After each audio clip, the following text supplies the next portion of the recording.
Saudara-saudariku yang terkasih, kita bertemu lagi dalam Renungan Katolik Minggu 26 September 2021.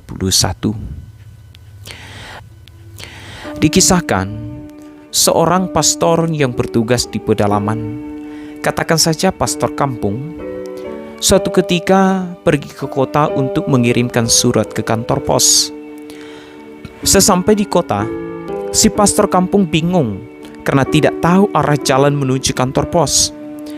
Setelah lelah berjalan dan mencari, di perempatan jalan, seorang muda menyapa si pastor.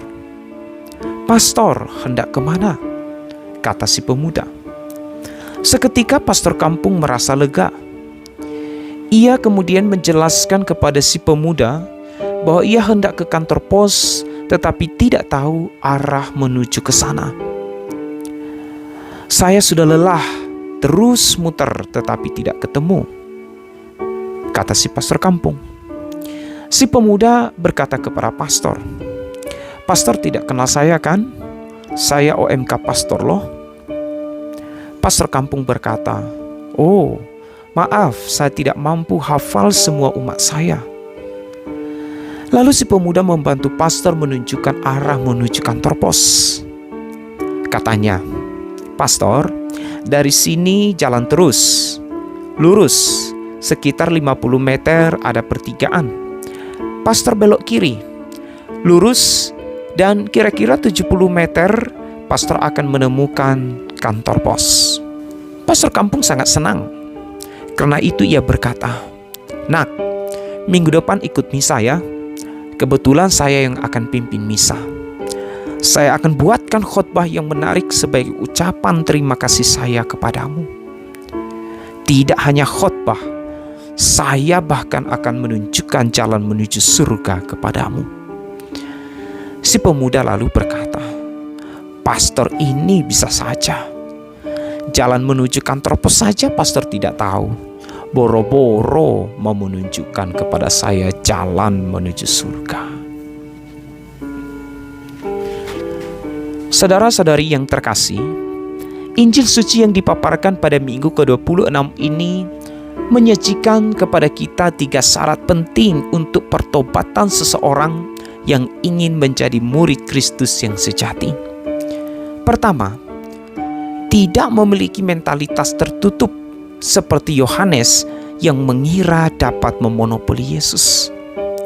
Kedua, bagi mereka yang memiliki mentalitas tertutup, di mana tidak bersedia menerima dan menghargai kaum kecil yang dalam Injil digambarkan sebagai anak-anak kecil, layak diikatkan batu kilangan di lehernya dan dibuang ke laut. Ketiga, Yesus meminta kita untuk tidak membiarkan rutinitas menghimpit keutamaan Injil. Mentalitas monopoli kebenaran bukan barang baru bagi kita. Dalam hidup sehari-hari kita banyak menjumpai mentalitas monopoli kebenaran di dalam institusi gereja, institusi pemerintah, dan dalam diri orang-orang tertentu. Buah dari mentalitas monopoli kebenaran adalah subjektivisme. Jika subjektivisme menguat dalam diri, akan menimbulkan kekacauan dan ketidaknyamanan. Mentalitas monopoli tidak mampu melihat berbagai kebaikan yang ada dalam diri setiap orang. Dalam peredaran waktu, kebaikan mewahyukan diri dalam berbagai rupa. Potensi, karya-karya kecil, kata-kata yang membangkitkan semangat, dan pelayanan yang tulus ikhlas. Adalah benar bahwa subjektivisme mengkerdilkan kebijaksanaan seseorang. Jika hal ini yang menguat, maka kita tidak pantas disebut sebagai murid-murid sejati Tuhan Yesus Kristus. Yohanes sang murid mencoba memonopoli Yesus. Ia berkata, "Guru, kami melihat seorang yang bukan pengikut kita mengusir setan dalam namamu. Lalu kami cegah orang itu karena ia bukan pengikut kita." Alih-alih mengapresiasi sikap Yohanes, Yesus justru menegurnya. Jangan cegah dia, Sebab tak seorang pun yang telah mengadakan mujizat demi namaku dapat seketika itu juga mengumpat aku. Yesus tahu bahwa semua perbuatan baik merupakan rahmat Allah. Seseorang mampu melakukan kebaikan karena dimampukan oleh Allah sendiri. Tidak ada kebaikan di luar Allah. Ganjaran dari kebaikan adalah surga. Seorang pengikut sejati Kristus haruslah memusatkan perhatiannya pada nilai-nilai kebaikan, bukan sebaliknya memonopoli kebaikan itu untuk dirinya sendiri. Mentalitas monopoli lahir dari hati yang tidak terbuka kepada rahmat Allah. Hati yang seharusnya menjadi bait kudus Allah akhirnya dirusak oleh kesombongan, keakuan, kekakuan, nafsu berkuasa, dan dorongan kuat untuk menghancurkan orang lain. Dengan keras Yesus menolak dan melawan sikap ini. Barang siapa menyesatkan salah seorang dari anak-anak kecil yang percaya ini, lebih baik baginya jika sebuah batu kilangan diikatkan pada lehernya, lalu ia dibuang ke dalam laut. Anak-anak kecil adalah simbol hati yang murni di hadapan Allah. Maka jika mentalitas monopoli kebenaran telah menguat, masihkah kita mendapat tempat di hadapan Allah?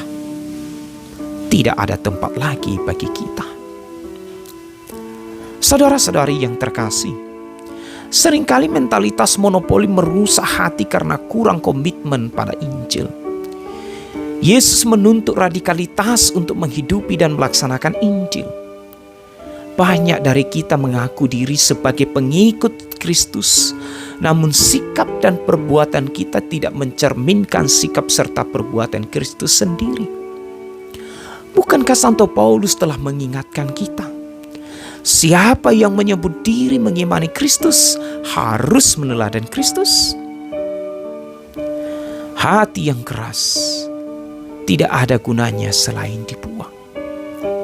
Jika garam sudah tawar, dengan apakah ia bisa diasinkan lagi? Tidak ada gunanya selain dibuang.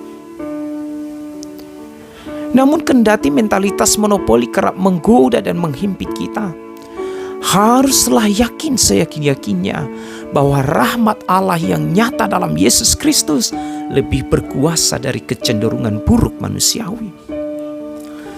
Mari kita mengejar keselamatan kita, seraya mengusahakan keselamatan serta kesejahteraan semua orang.